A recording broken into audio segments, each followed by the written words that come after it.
mardhac wax la yiraahdo waxbaa dhacay incident xaalad baa dhacaysa kabacdi sheekadii korbay fananaysaa buurtay fananaysaa actionka ay soo tarayaan nacam qofkii waxa laga yaabaa inuu marka kasii dambeysana nasiib darooyin iyo guul darooyin la kulmayo sheekadii korbay u soconaysaa waqtiguna waad aragto dhinacan buu socdaa fikta markay gaadho waxa weeye qofkii xalkii buu helay xalkii sida lagu xalin lahaa buu helay ogaaday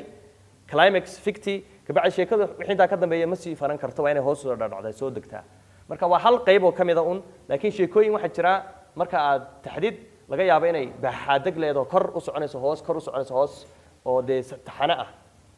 marka hoobad bay galaysaa hoos bay soo dhacaysaa kabacdina sheekadu way dhamaanaysaa marka dhamaadku waa saddex qayb waa laba qaybood bay ahaan jirtay waagii hore waxay ahaan jirtay tragedy oo ah hadimo dhiig la galaya iyo dad isdilaya iyo dad kale argoosanaya iyo ayay ku dhamaanaysaa sheekadu waa dhiig waa hadimo waa tragedy ta kalena waxay ku dhamaanaysaa comedy wax la yiraahdo ah farxad ama jacayl laba qof baa soo rafaaday markii ugu dambeysay ishelayeen guur bay ku dhamaanaysaa farxad iyo gurigaas marka labadaas ay sheekooyinku aan jireen laakiin imika kumaan ku nooc baa soo baxay oo kala duwan aan dib ugu noqono meesheenii marka sheekadu waa intaas qaybaha kale ee qoraalku waxa weeye tilmaanta descriptive marka doonaysid inaad meel aad u safartid oo soo aragtid deegaanka oo qoraal ka samaysid descriptive waxaad tusaysaa waad u tilmaamaysaa ereyo waxaad adeegsanaysaa shanta dareen aad qofkii u maraysid waxaad aragtay waxaad urisay ma fahamtay waa tilmaan weeye cunto karinta loo isticmaalaa waxa loo isticmaalaa socdaalka qoraal kale nooc kale jiro sabis la yiraahdo persuasive qof baad ku sabaysaa inuu aragti ka qaato badanaa waxaa loo qoraa dad lacag leh ama madaxa tusaale ahaan madaxweynaha oo kale aad waraaq u qoraysa leedahay ama duqa magaalada wadooyinkan way jajabeen maxaan sameynaa waxaad u tilmaamaysaa laba arrimood wadada haddaan la hagaajin dhibta ka dhalanaysa iyo haddii la hagaajiyo faa'iidada keenayso marka sabis waad sabaysaa qofkii waa persuasive writing baa la yidhahdaa waa qayb writing ka baxsan ka mid ah waxaana loo adeegsadaa waraaqaha furan dood baa jirta dooddu waxa weeye arrin baad ku diidaysa ama ku ogashahay waxaan tusaale ahaan soo qaadanaynaa qoraalka Thomas Jefferson Declaration of Independence Mareykanku markuu doonay inuu xornimadiisa ka qaatay Ingiriiska way isku yimaadeen indhergarad badan bay hayeen marka waraaq bay qoreen la yiraahdo the independent Declaration of Independence shacka qaadidii madax banaanida nacam marka waa doodo qodobo taxan weeyaan ingiriiso waxaan baa nagu fashay hadda laga bilaabo kuma doonayno naga tag intaas wareen nacam waan ka madax banaanahay marka waa doodo adag Thomas Jefferson baa qoray laakiin dad kale markii dambe la edit gareeyo oo saxay markii hore Thomas Jefferson waxa la yiraahdo wuxuu jajabnaa kingiga ama boqorka haysta ingiriiska waagaas Britain marka saaxiibadii baa yidhi bahasha naga adkay marka waa la adkeeyay waad heli kartaan Declaration of Independence dad Google ku qortaan insha Allah dooda hadii anaguna naguma yara doodo badan baan galnaa oo aan soo jeedinaa way leeyihiin qoraaladeena doodo badan waxa kale oo jira qoraalka nooca ugu badan waa iska cadeyn waa expository waxaad qoraysaa ama essay ama qoraal waxun baad qoraysaa ma aragtay jaamacadda lagaaga soo diray ama report waxun baad gudbinaysaa marka isagii baa sii kala baxbaxaya cadeyntii aan akhriyo cadeyntu waa qoraal leh tusaalayaal cadcad oo si habsami leh u kala dhigdhigaya arrin muhiimad leh oo la rabo in akhristuhu dhaado waa nooca ugu badan ee qoraalada siba kuwa baadhista ah ee farsameed kuwa technical writing waa baadhis waa kuwa de reportyada lagu qoro isbarbardhig marka laba wax isbarbardhigaysid oo compare contrast aad sameynaysid qoraalkan baad adeegsataa noocan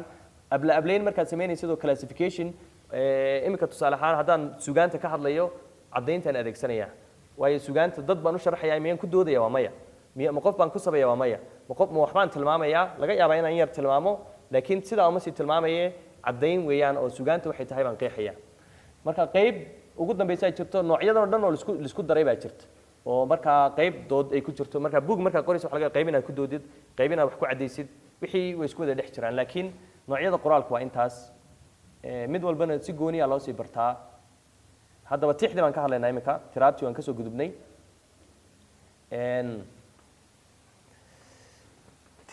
tixdu ama maansadu say dadku yaqaanaan anigu gaar ahaan tix markaan isticmaalayo waxaan u isticmaalaa inaan keliya idhaahdo tix hebel oon hebel raaciyo tixdii garnaqsi ee abwaandhoodaan ama qaryaandhoodaan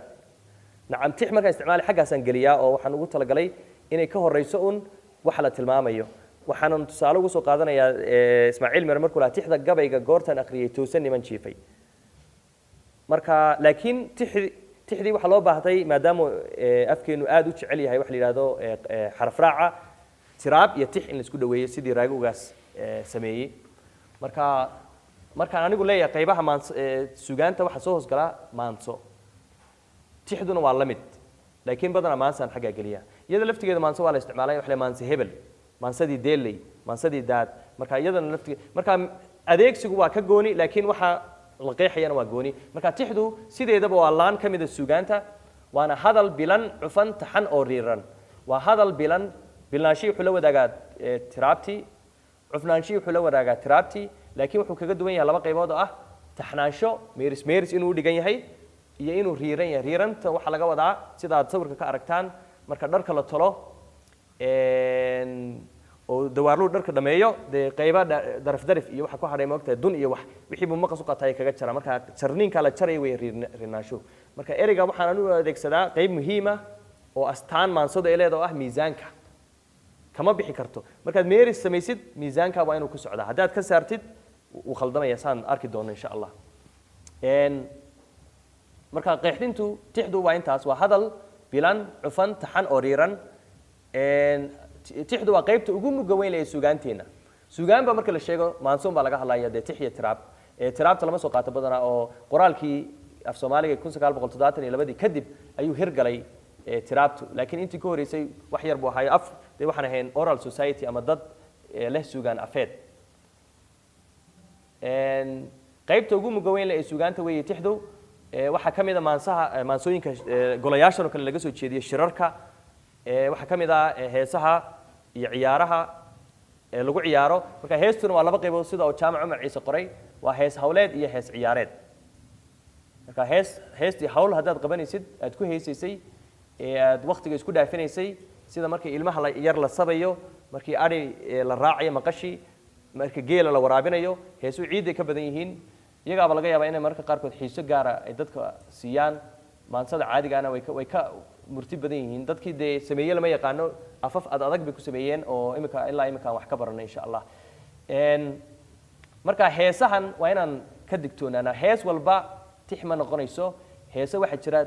qaybta dambe aan ku arki doono waayo male miisaan male wala iska sameeye un marka miisaan ma haddeen miisaan lahayn tix ma noqonayso haddaba aan kasii soconno mawduucyada maansada qofku markuu maanso sameynayo mawduucyada laga hadla badanaa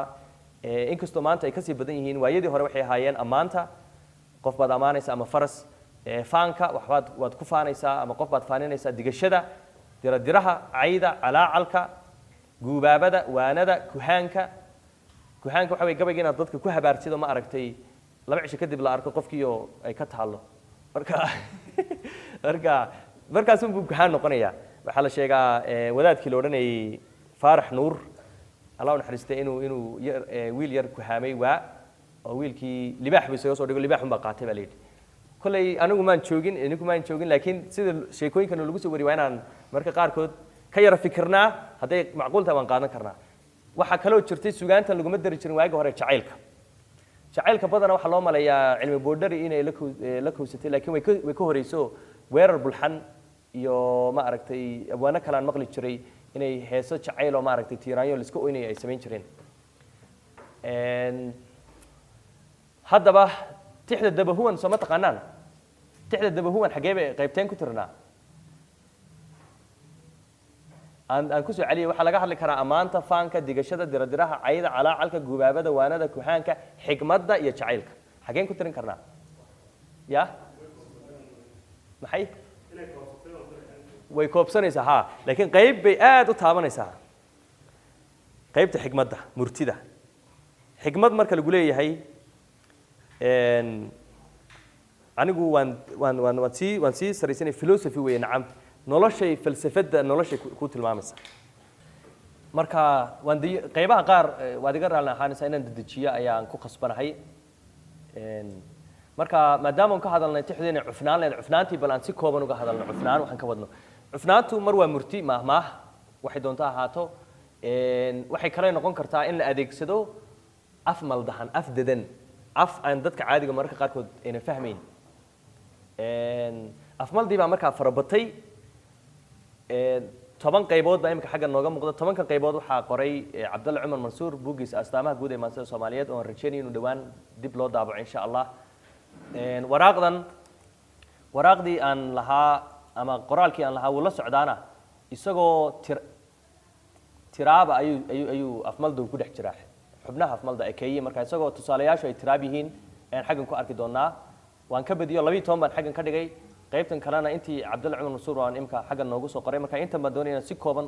u dulmarno ekeeyuhu waa isbarbardhig laba shay oo meel isaga eg marka waa inay aad haysaa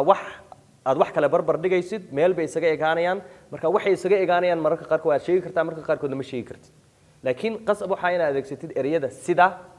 iyo lagumood waxaas oo kale marka lagumood dhirtii maacaleesh midabadeedii gabadh buu markaa faaninayay gabadhii ma hayno magaceeda xaggan meeriskan kuma jiro laakiin inan yahay lagumood dhirtii maacaleesh waxa la sheegaa harta sheekha miyay ahayd may harta sheekha maaha magaalada sheekh dhir ku taalay oo oday maacaleesh sameeyo si qurux badan u taalay ayuu leeyahay nacam lagumood dhirtii maacaleesh midabadeedii gabadhii maxaa la moodaa dhirtii marka gabadhii iyo dhirtii baa meel isaga ekaaday wuxuu adeegsaday ekeeye marka uu soo ekeysiiyey Cabdigaheer baa sidaa yidhi sidaa igu maqaalo ah eregtu waxaa la yidhahdaa metaphor ekeeye wuxuu ahaa simile eregtu waa metaphorkuna af Soomaali waxay imika u naqanaa shareere wax shareeran laba shay oo aan meelna iska soo gelin waa isku keenaysaa qasab waa isku keenaysaa mana adeegsanaysid wax ekeysiina ma adeegsanaysid tusaale ahaan xamse waa libaax xamse gartay waa qof libaaxiina gartay laakiin macnaha ku duugan muxuu yahay xamse muxuu yahay markaa horta libaaxu muxuu yahay waan isweydiisaa libaaxa maxaa loo soo qaataa badan astaan nooceeya geesi good libaaxu waa geesi marka xamse waa libaax haddaan idhahdo maxaan ka wadaa xamse waa geesi haa laakiin intii oo dhan xogtaas oo dhan way maqan tahay qofkaa la soo baxaya marka shareeruhu waa uu ka qurux badan yahay ekeeyu waa wax iska caruurta ku hadasha nacam laakiin eragtu ama shareeruhu waa mid aad u sii qurux badan tusaale ahaan sayid maxamed baa wuxuu yidhi daraawiish isagoo daraawiishtiisa faaninaya daraawiishi waa jibindhowgiiyo jawga soo bixidhe ereyada mid labaad anu waan bahdilaya waayo iyagoo lagu hadlaya maan arag waa ereyo hore moogta qaamuusku baan ka soo qaaday marka haddaad si khalad u dhaha waad iga qaban kartaan insha allah jibinku waa dhagxaanta waaweyn ee asteroidka la yidhaahdo ee dhulka ku meeraysan ee mar soo dhaca markay soo dhacaanna waxay bixiyaan olol kabacdi dhulkay ku dhacaan dug marka waa asteroid marka qaarkood meteoroid bay noqdaan way yar yihiin oo kanoo kala soo dhacaya oo soo boodaya laakiin dhagax weyn hadduu mar soo dhaco dee anagoo dhan waa noo dhamaatay waxaa la sheegaa 60 milyan oo sano ka hor dinosaurkii dhulka joogi jiray dhagaxa weyn inuu kusoo dhacay meel bad ah kabacdina badii oo dhan buu kor u qaaday ilaan dhagaxu aad buu weynaayay marka badii oo dhan markuu kor u qaaday qiiq iyo olol iyo wixii dhan dhulkii baas qabsaday dinosaurkiina waa u dhamaatay xagaasay ku tageen baa la yidhi marka jibinku waa waxaas waa dhagxaanta cirka ka soo dhaca dhawgana waa dhawaaqoodii daraawiishi waa sida jibindhowga oo kale nacam iyo jawga soo bixidhe marka idinka ay sifisir doona anigu waan ka boodboodaya qofayn baa jirta qofkii in qof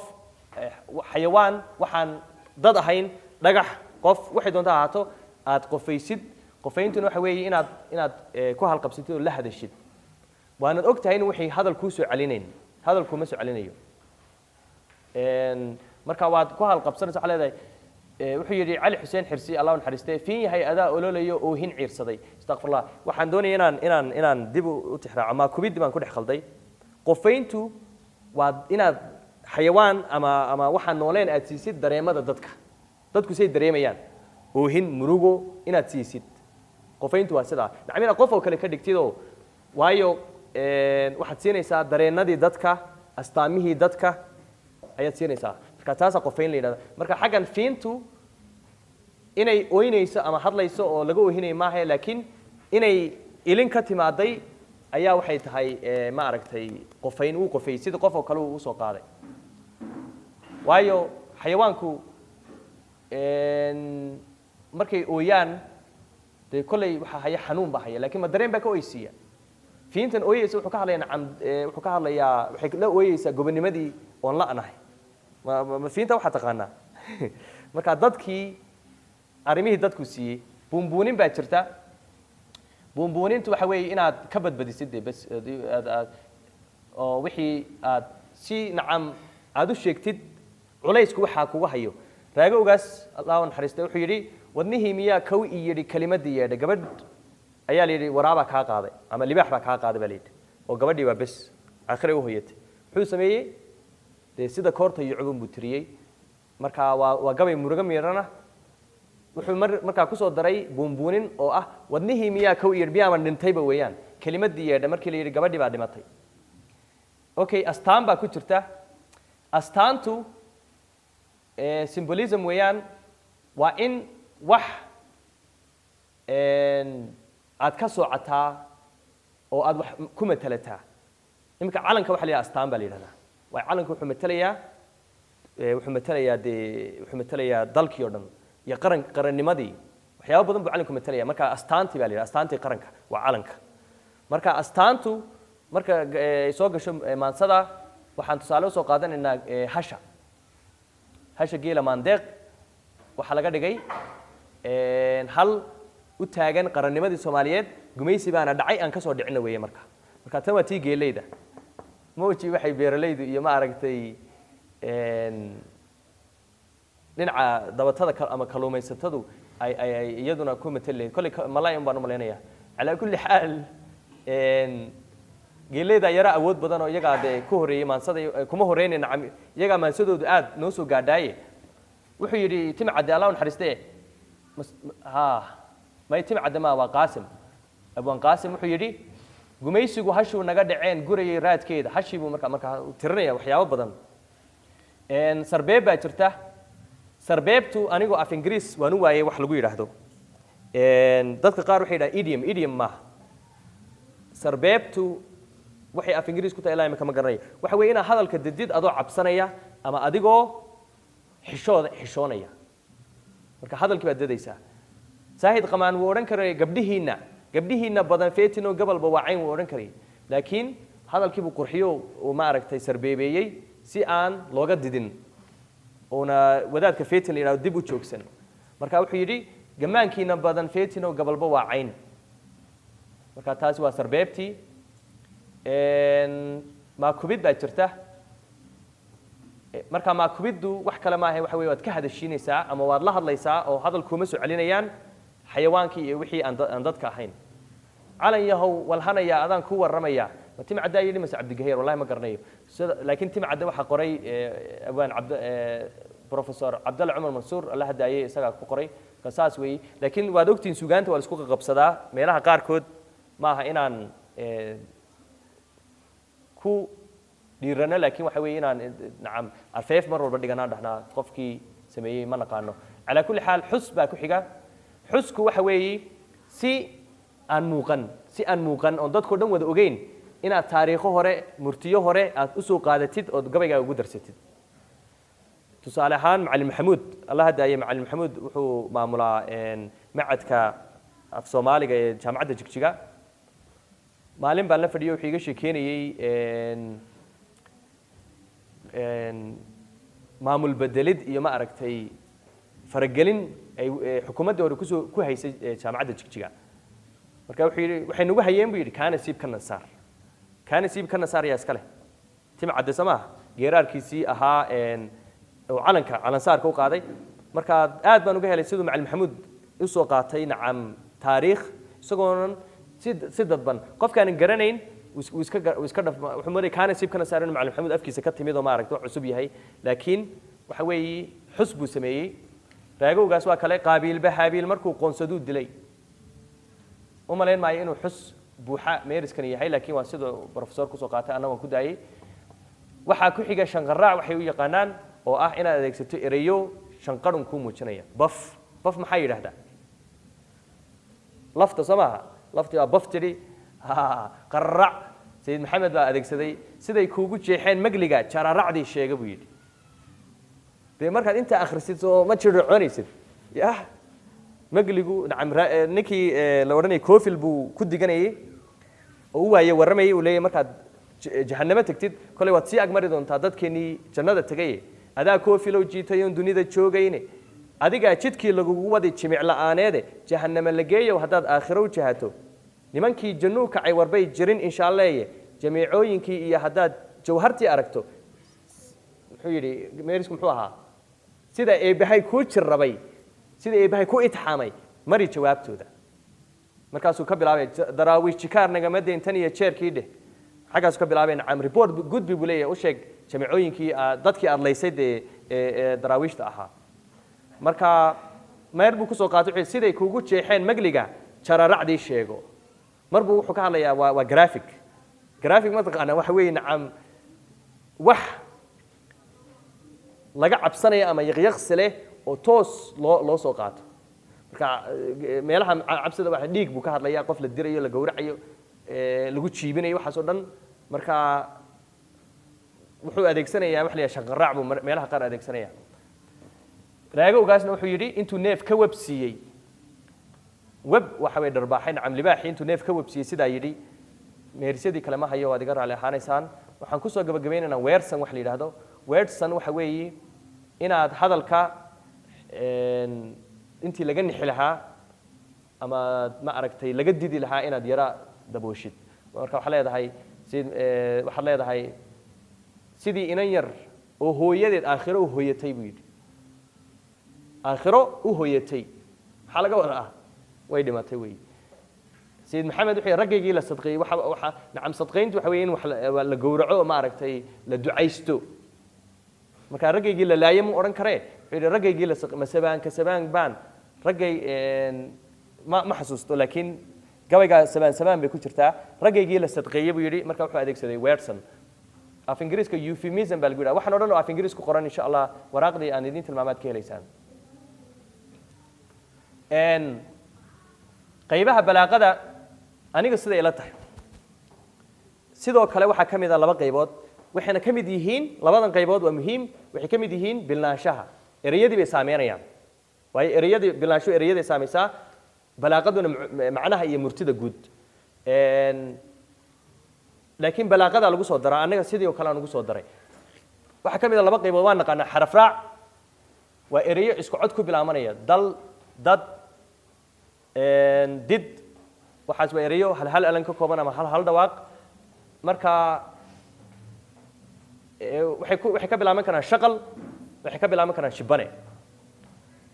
shaqalku shantaba waa isku mid marka gabay la adeegsanayo shanta waa isku mid oo soomaalidu mayna kala socsoocin ada kaliya wax kamayna tirin a iyo e iyo i iyo o wax wada socday ka wada tiris marka xagee bay ka keeneen arrintaas af carabiga dib ugu noqonaysaayo alif bay yidhaahdeen shaqaladoo dhan bay yidhahdeen waa hal xaraf oo alifa marka alifkan ka gebiyey oo kale marka shibanayaashana waa la soo qaataa marka xaraf raac baa la yidhahdaa nacam xuruuf isku cod ku bilaabanaysaa la adeegsadaa waan soo koobayaa waan dhaqsanayaa tixdeenna af soomaaliga ama qaybta sugaanta ee tixda xaraf raacu waa u dhaqan oo la'aantiis waxaa yimaada waxa la yidhahda deelqaaf dhaqan buu noqday deelqaaf baa yimaada tusaale ahaan meerisyo waxaa jira dadku way mariyaan dadku anagoo dhan baa marina laakiin deelqaaf weeyaan laakiin qofka yidhina waa awaan xaggaa sare joogo dee ismaaciil mire wuxuu yidhi guuguulihiyow gabay ku socotaa gabaygu guuguulihiyow haddaad guga u ooyeyso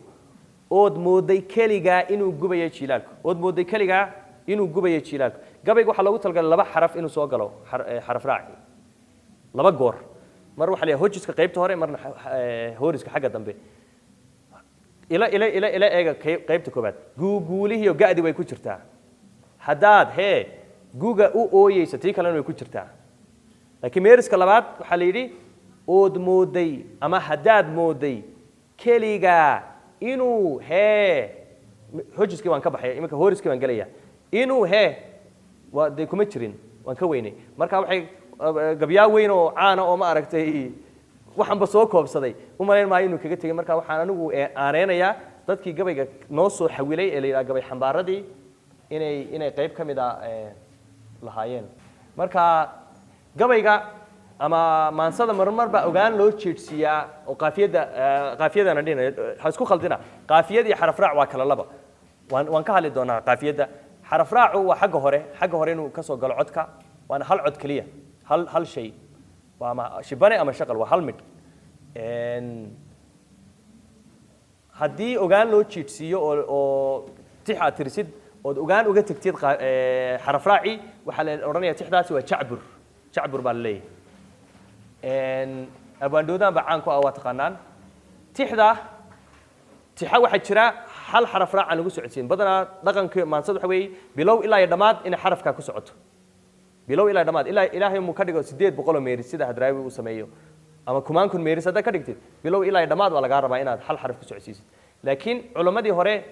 waxbay soo kordhiso ah alifkay bilaabayaan way wadayaan alifka markay ka caajisaan ba'day bilaabayaan ba'day wadayaan ta'day bilaabayaan saasay ku wadayaan marka tusaale fiican waxaa noo ah haddii aan dib ugu noqdo xaaji maxamed axmed liimaan allah u naxariistee wuxuu ahaa gabyaa wadaniya oo maansooyin badan oo qurux leh tiriyey marka maansadiisan waxaa la yidhahdaa iyo xoob baa la yidhahdaa laakiin qaybtii labaad baan ka bilaabay wuxuu yidhi ba'dii baan ka bilaabay markaa sababta af soomaaliga wuxuu ka bilaabay ba ta ja biladii syl buu yidhi syl biladeedii biladii syl bayaxawga noo ahayd hadday dawlad soo baxsheen in la beeniyaan arkaa nacam syl baa dawladnimo keentaye haddana waa la beeniyo nacam dad kalea ka daba yimid toltol waan ka soo tagno xornimaan tabteed haynee ninkii tiisa waayayoo ulla tooxsan baan arkaa iminka doorashii waxbaa dawladnimaa la gaadhay laakiin toltol baa dib loogu noqonayaa buu leeyahay isagii markii laga badiyay muxuu leeyahay tolla ayee ma garat marka arrimahan wuxuu kala qalaya waagii xornimada iyo maaragtay calansaarka kadib wuxuu yidhi jamhuur dawlad noo ahbaan baarlamaanka joojine jil ekaysi baan rabne naf jeclaysi baan arkaa marka tani saasay ugu soconaysaa marka tuduc walba ama qayb walba wuxuu ka dhigayaa qaybahaasu gelinayaa marka alifkaya baa la yidhaahdaa waa loo baneeyey marka culammadu inay dhahdo sababta markay digrinayaan ama qasiido soo jeedinayaan alifkay ka bilaabaya ba'da taada ja'da ilaa ya'day ku wadayaan xaraf raaca waxaa kaloo la mida buraanburku waa la mid isaguna xaraf tuducdii walba waa xaraf gooniya laakiin waxaa jira buraanburo cajiiba oo ay tirisay xaawo jibriil iyadu waxay tidhi anigu maxaabay uga kala tegtegayaa iyadu hal xaraf bay ka bilowda hal xaraf bay ku dhamaysaa buraanburkeeda laakiin siduu buraanburku u badan yahay waad aragteen oo waa kan aroosyada lagu maaragtay aad loogu ammaano marka hal xaraf kuma filnaan isleeyahay waayo 3 saacadood baa buug la rogayaa anu ma garanay inaad xaggan ku haysaane dibadda islaam waxaa jira bugaag buraanbur u qoran yihiin saasay u rogaysaa buug kolba waxay gelaysaa bad iyo ma aragtay marka waxaa keenaya in xuruuf kala duwan ay xaraf raac u adeegsato mawduuc ah waxay leedahay mar ammaan quruxda qaaday gelaysaa mar ammaan sidaas magaca kolba waxbaa la gelaya marka waa loo baneeyey waana arrin muhiima oo ma aragtay sugaanteena ka mid ah marka ma odhan karno wuu ka hooseeya waxa kale kama hooseeyo calaa kulli xaal qaafiyad buu haddana leeyahay qaafiyaddu waa wax cusub si kama ahna ayuu u geli jiray maansadeena laakiin waa wax cusub iminka waxa la isku day in la qaafiyadeeyo wixii tusaalena waan usoo qaadan doonaa saaxiibkeen laashin calay warlaay waa 5 labaale shanta xageeba ka keenay dee tiriya alamada ma waa 1 qa waa 2 leey waa 3 war waa 4 laay waa 5 alanla weeyaan labada xageeba ka keenay waa labada shaqale dhaadheer ku jira a iyo i maxaa ku dhalanay xaggaas wax la yiraahdo dheelitir way isdheelitirayaan mid baa koray alamadii baa batay maxaa ku dhacay shaqal dheerayaashii hoos bay u dhaceen waa qasab haddayna sidaas samaysmin laaxin baa meesha ku jira markii hore 3 shaqal dheer waa meeriska koobaad kan labaadna waa 2 shaqal dheere kan saddexaadna eega waa 1 shaqal dheere kaliya 1 shaqal dheere kaliya weeyaan ma lagu warramay alamadii baa batay 6 shaqal dheerayaashii xabad buu noqday waxaan oo dhan xageeba ka imanayaan waxay ka imanayaan shaqal dheerayaashii unbaad unbaad dhexda ku jiidaysaayo laba gaagaaban baa ka soo baxaya waa intaa un shaqalkii dheeraa hoobaydii unbaad gaabisay maqa ayaad ka dhigtay marka waa sidaas cabdalle cumar mansuur tiisu waxa weeye waa ta isku kabtay labada aragtiyood aad mooddi inay kala baxsan yihiin gaariye waa idiin soo xoog dhaafay wuxuu yidhaahdaa waxaan oo dhan buu isku geeyaa laba loo geeya laba oo loo geeya hal oo loo geeya laba waa 7 haddana ta kaluu eegayaa hal oo loo geeya hal waa 2 u geeya 2 waa 4 u geeya hal waa 5 u geeya 2 waa 7 haddana waa 7 haddana waa 7 haddana markaas wuxuu yidhi godkii 7aad bay gelaysaa masaas horta yidhi ma isagu godii waxaa may adeegsan wuxuu iska yidhi uun xitaa ereyga dherer muuna adeegsanaya wuxuu yidhi waa 7 jiiftadu waa 9 saa un buu yidhi marka in yar baa noo hadhaye insha allah laba qaybood baa qaybta noo hadhay trainta dhinaca dambe gelika dambe aan ka dhiganaynaa cabdalle cumar mansuur isagu iyada maan sii taataabaan yaro taataabta u kaadiya waayo alamadan ku hoos beegayaa siduu isagu u dhigay waagii hore iska daaya micno male waa caadiye siduu u dhigay waagii weeyaan 70kii laakiin imika hoostuu ka xariiqaa kuwa dhaadheer okay cabdalle cumar mansuur wax kale ma tilmaamay wuxuu yidhi horta shaqal alamadan la tirinayo ee la sheegayo dee itus itaabsi ii tiri waa kan dee ereyadii wuxuu hoos dhigay tirooyinkiiba hoos dhigay hoo waa ka koobaad bey waa ka labaad ho waa ka saddexaad beyna waa ka afraad hoobey 4 alam bay ka kooban tahay dhibco yar yar buu haddana wuxuu yidhi waxaan dul dhigayaa kuwa dhaadheer buu dhibco yar dul dhigay waa 3 4 iyo 3 buu isku geystay 7 xaggaasi ka soo baxeenba caraale wuu diidan yahay in la isu geeyo ma ogola ma fahanteen sababta uu leeyahayna waa caqligal laakiin waxbaa yara seegan meel bay wax ka yar siiyiin caraale wuxuu yidhi war alama iyo shaqalo maxaa la isaga geenaya isku midba maahe waa adoo isu geeyay xa iyo ya xa iyo ma isku tagaan may xa iyo xa haddaa isu geysid laakiin waa 2 xa ya iyo haddaa isu geysid waa 2 ya wixii isle baa isku taga soo maaha wuxuu yidhi darawallo iyo afar baabuur iyo 4 darawal isu geeyay ma isku tagayaan iskuma tegi karaan soo maaha way kala duwan yihiin asal ahaan laakiin wuxuu yara seeganaa oo ilowsanaa waxaan laga hadlayo laftigoodu inuu yahay alamo waa alamada uu ka kooban yahay meerisku dhammaan iyo alamada isla markaa kuwa ka mid ah ee shaqalada dhaadheer wata alama haddaan isu geeyo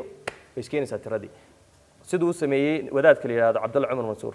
7 bay soo baxaysaa marka heesta maqalay warlaydu waxay ku beegan tahay cobta markaan leeyahay godkan ka ordaya cobta 7aad bay ku beegan tahay waa 7 waxay soo gelaysaa 7 saan xagga dambe ka ogaan doono 7 weeyaan marmar bay 8 noqonaysaa laakiin 8 markay noqoto waxa la yiraahdaa farcan weey xagga man ku sheegaynaa laaxin baa imka meerisyadan ku jira waan dadajinaynaay maqalay warlay imika waxaan doonayaa inaan tuso waxaan sameeyey imsa god baan sameeyey imsa barood bar baa la yidhaha kuwan meeriskii dhammaa waxaan u qaybiyey 4 barood 4taa barood unbuuna maqalay warlayda ku jiraysaa weligeed kama baxayso kamana mid shanaad ma jiro mid ka gaabanna ma jiro marka 4taa barood markaad u samaysid waxaad samaynaysaa barta koobaad waxaa geli kara ama shaqal dheer ama 2 gaagaaban waa kan de shaqalkii dheer waa ka barta koobaad waxaa geli kara ama shaqal dheer ama 2 gaagaaban labada way gaagaaban yihiin kani waa xabad gaaban kaasi muxuu qabaa marka wuu dhutinaya in buu qabaa waa laaxin ya haddii bid kale in lagu daray ahayd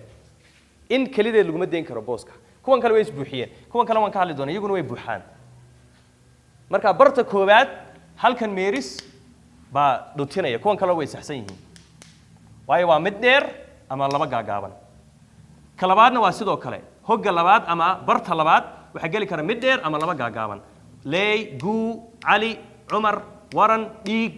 mid dheer ama 2 gaagaaban dee waa labadii aan idin tusayay markii uu gaariga hoos dhigay ma xasuustaan labadii wey okay ka saddexaad mar walba waxa galay xundurtii xabadda kaliya kii qowska ku jiray mar walba xabad kaliya galay haddii wax dheer uu galo waa u dhamaatay marka waka mid gaaban u baa galay sama aragtiin ka ugu dambeeyana waa mid dheer ama 2 gaagaaban ka ugu dambeeyana waa mid dheer ama 2 gaagaaban marka barahan waxayna tusayaan noo muujinayaan sida uu meeriskii isu la ekaanayaan habdhac markaa habdhacan wuxuu la mid yahay kan wuxuu la mid yahay kan wuxuu la mid yahay kan wuxuu la mid yahay kan baa ka yara duwan laaxin buu la dhutinaya laaxinkaana weligii buu ku jiray cid ka saaraysa u malayn waa inay jirto ya in cali la dilay macnihii baa saasaba marka mana'daad ad keenaysaa seed uga saari haddaad isku dayda inaad saartid waxaad soo gelin kartaa baa xaggaa iska keeni kartaa inaa cali la dilay haddana ina bay waxaa la moodaya inaad leedahay ina cali baa la dilay marka macnihii ma samaynayso marka meeriskaas dhutintiisa weligii buu ku jiray laaxinkaas qaybtan waxaan kusoo gabagabeynaynaa trainta intaanan u gelin meerisyadu waa laba qaybood siduu caraale sheegay gaariyana qoray waa sal iyo farcan erayadan waxaa iska leeyahay caraale waatan maxay dheer tahay maqashii waxay ahayd 4 barood maxay dheer tahay 1 bar bay dheer tahay 1 bar oo godka shanaada barta shanaad bay dheer tahay marka waxay ka dhaxeeyay xidhiidh saan u arki doono xidhiidh baa ka dhaxeeya dhammaantood waayo intan oo dhan waa isaga mid intaa dambe un baa yaro dheeraada extra marka jiiftadii waatan xamar bay ka biligtidhi xamar bay ka biligtidhi haddaan tidhidaa ka goostoyna xamar bay ka bilig waxay noqonaysaa maqalay warlaadi bay noqonaysaa waa isku mid dee waa isku miisaan salkii baan ka hadalnay okay jiiftadii farcankeed garaad badantii rosa laga hadlaya rosa parks marka garaad ereygii wuxuu isticmaalay ku jiray shaqalka gaaban ee dheeraadka ah xaggana wuxuu isticmaalay geedka shaqalka dheere shaqalkii gaabnaa geedka hadhaca weyne markuu leeyahay marka tan kale gabaygu isna waa la mid muxuu ereygan yahay qarniyada wuxuu yidhi qarniyadiyo intaas qarniyadiyo taariikhda iyo qaybta igu aadan qarniyada iyo taariikhda iyo qaybta igu aadan marka gabaygan markaad dhaaftid markaad gaadhid markaad 8 socotid ka 8 markaad gaadhid hojiskii baad gashay marka hojis gabaygan markaad barta 8aad gaadhid wixii ka dambeeya waa hojis laakiin inta ka horeysa waa waxa la yidhahdaa hojisku waa qaybta hore horiskuna waa qaybta dambe waa la hooriyey nacam waa la soo gabagabeeyey okay sidii oo kale ay u leeyihiin farcan midna bilaabaya midna dhammaanay marka su'aal baa imanaysa farcannimada maansooyin xubnahan oo dhan xagee bay saamaysay waxay saamaysay godka labaad ka saddexaad miyay saamaysay may waxay saameynaysaa un godka koobaad taasaa farcana haddii mar wax dheeraada aad gelisid godadkan laaxin xeel dheeri lagu kala horeeyo weeyaan lamana wada gaari karaayo marka magac buu iska leeyahay kaasi magac buu iska leeyahay mid kale isna waxaa jira qofku ku soo talagalo ama de kullay mid kastaba dareenayo waxa laga cabiraa dhacdo gabay kasta iyo maanse ama tix kastoo la curinayo hase ahaatee qaarkeed baa qofku intuu xilli hore arkay buu cabiraa dabeetana wuu diyaarsadaa wuu soo xifdiyaa ama wuu soo habeeyaa wuu soo gudbiyaa marka kan kadii hore ee ahaa qofku markuu meesha uu taagan yahay uu ka tirinayo waxa la yiraahdaa gola ka fool sidaan ku hayno marka kan kadii kale magac ma leeyahay suugaan ahaan oo la dhaho si caadi si gaaban loogu cabiri karaayo macnihiisa eego waxa la odhanayaa kadii marka la soo gaabinayo waxa la odhanayaa waa gola ka fool gabay gola ka fool uu tiriyay ka kale marka waxa la odhanayaa qofkii uu soo diyaarsaday waqti kadib uu soo gudbiyay macna ahaan maxay noqonaysaa la odhan karayaa bismillaahir rahmaanir rahiim laba su'aalood oo aad u qiimo badan baad weydiisay walaal mahadsanid tuduc iyo meeris labadaba dadka qaar isku siba u adeegsadaan laakiin markii erey bixin dib loo eego tuducdu waa dhowr meeris oo isku xidhan oo macno sameynaya oo hal mar la isku hooriyo sayid maxamed cabdulla xasan gabayadiisa saddexley weeyaan saddexle maxaa laga wadaa saddex meeris oo isla socda ayaa xabadii tuduca ka kooban tahay marka dadka waan arkay qaar tuduc iyo meeris u adeegsada isku si laakiin anigu waxaan u adeegsadaa tuduc paragraph meeshan ka dhahno ama stanza af ingiriiska stanza baa lagu leeyahay waxa weeye waa qayb meerisya oo isla socda oo isku macno sameynaya ama isku mawduuc ka hadlaya oo hal mar la isla hooriyo la isla meeriyo marka tuducdu waa sidaas gabayaduna inta badan tuducay ka kooban yihiin oo meerisya waxaa jira isla socda oo ay ka kooban yihiin tuducdu sidoo kale waxay gashaa qaybtan tiraabta waxa loo tuduc tiraabeed paragraph waxaan dhahno ama maaragtay dhowrka weerood isku xiga ee hal mar la sameeyo oo paragraphka looga sameeyo taana waan isticmaali karnaa tan kale waxaan oran karnaa tuduc tixeed marka tuduc iyo meeris anigu way kala soocan yihiin dadka qaarna laakiin waa isku mid bay u adeegsadaan weli oo maaragtay ma kala socna talabaad waxa weeye gole kafuulka mid erey u dhigma oo ma aragtay qofkii aan gole kafuulka aqoon oo gabayga soo diyaarsado ma aragtay hadduu doono bilo qoraya sida anigoo kale ma aad fahanti weli umaan helin looma helin ma aragtay erey bixin looma helin erey bixintana waxaa badanaa qasba xaaladdaa qasbaysa iminka gole kafuul markii la yidhaahdo waxaa dadka loo sheegaya dadkii inuu waxaan qofka soo diyaarsan marka waxaan u malaynayaa sideedaba maansada waa la soo diyaarsadaa laakiin qofkii de qof ka tegey ma aragtay wax ilaahay afka ugu shubay sida samatar baxnaan oo kale xaggaasoo kale intuu soo fadhiisto odhanaya wuxuu rabo ma aad fahantay qofkaas gole kafuul buu yaqaana waa run waana qaybaha ma aragtay doodaan ka hadli doonaa jirto maansada ma la bartaa iyo lama barto qaybtaasay soo gashaa gole kafuulku marka anigu maan helin erey qofkii kale hayee ma aragtay igu dhaamana insha allah waan rajeynaya inuu ereygaa nala wadaago haddii ilaah yidhaahdo su-aal dheeraada ma qabtay mise waa intaa haye